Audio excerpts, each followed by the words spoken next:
Welcome back. I'm going to be reading more from Spirit to help you relax and fall asleep.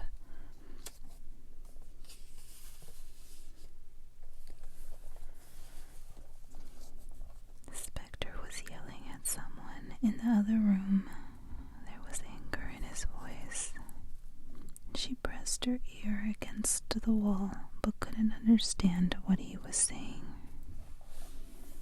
She cracked the door open and peeked in. He paced back and forth while on the phone with someone. He shouted at them and stated clearly that there would be no trading. Then he threw the phone across the room. It hit a wall by the door and shattered into pieces.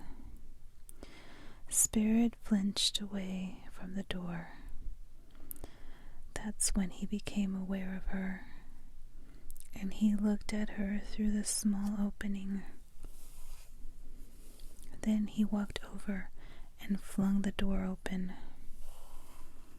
He grabbed her hands hard. She felt his anger. She shuddered as he led her down the corridor to the bathroom. Once there, he removed her clothes. She trembled while waiting for him to turn on the shower. He rolled up his sleeves and, taking a sponge, he poured soap on it. Then he made her stand in the shower. The hot water felt amazing. Spectre ran the soapy sponge all over her body, starting at her shoulders and neck. She knew this had to do with Eidolon touching her yesterday. She knew Spectre hated him, and this meant that there would be no negotiations between them. What I would give to see his face and feel his arms holding me tight again, she thought. She felt a knot in her stomach as reality set in. And at the same time, she enjoyed the exquisite feeling of Spectre massaging the soapy sponge in between her thighs. Spectre tilted her head back and poured shampoo on her hair. She closed her eyes as he lathered, then rinsed. Grabbing a towel, he dried her off completely. Then he reached for some oil to massage into her skin. It smelled sweet. She breathed in deep and felt waves of pleasure as he rubbed the oil in circular motions on her chest, massaging her gently. Her sensitive skin tightened, and she put both hands up, covering herself. He moved her hands away and wrapped his moist mouth around them. Then he knelt, massaging the oil all around her legs. He kissed her in between, and she felt her hips move involuntarily. She squeezed her eyes shut and tilted her head back while he pressed his mouth on her firmly, teasing her with his tongue, and she struggled with all her might to stay still. Then he took her face in both hands and kissed her lips softly. After the shower, Spectre instructed her to continue her daily chores, and she did, but she couldn't stop thinking about Eidolon and his warm smile.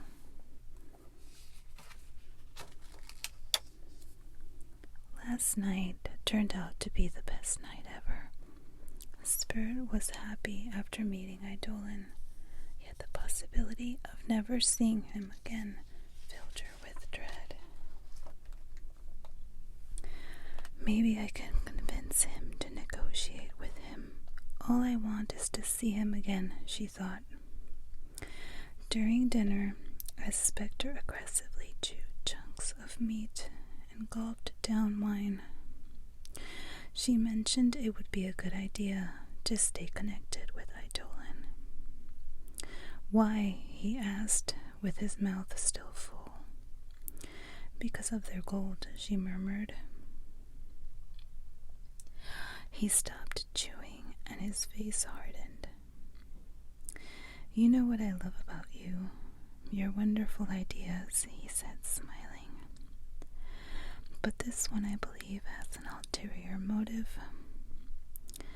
I didn't mean it like that.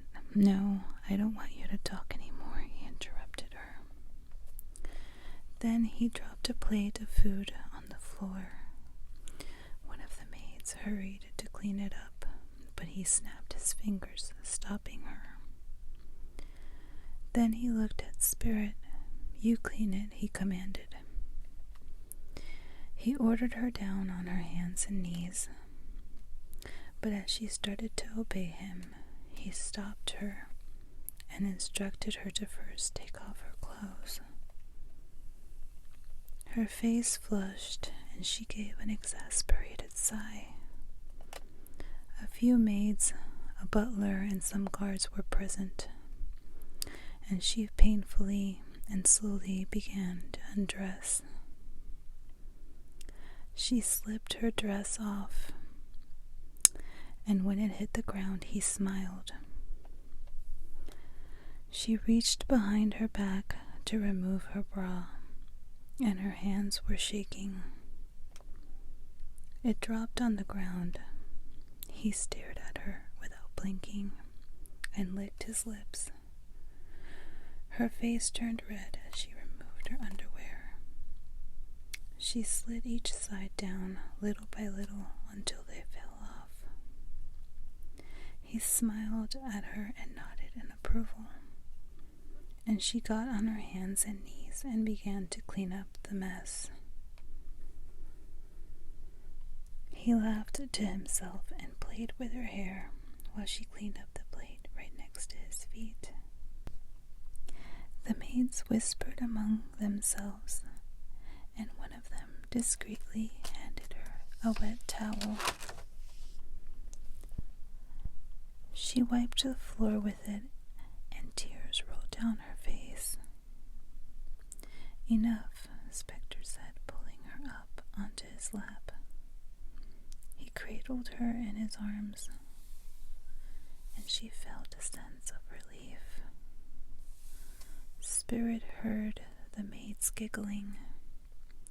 She turned her face away, pressing it close to Spectre's chest, hiding her tears.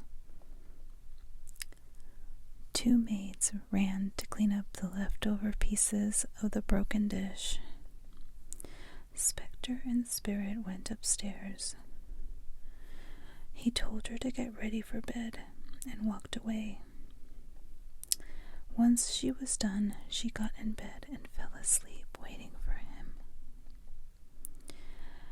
Loud noises and screaming woke Spirit in the middle of the night. She was alone in the room. She looked out the window. There was a crowd of people shouting, holding flashlights, and waving flags. They're coming, shouted a man running down the street. God help us, shouted another. They were running away from something. She felt a sudden impulse to run, but didn't. Then, peeking through the hills, were car lights and military vehicles. She stared with her eyes wide open as they got closer, and suddenly, sailing through the air, she saw a large flag waving out of the window of one of the cars. It said,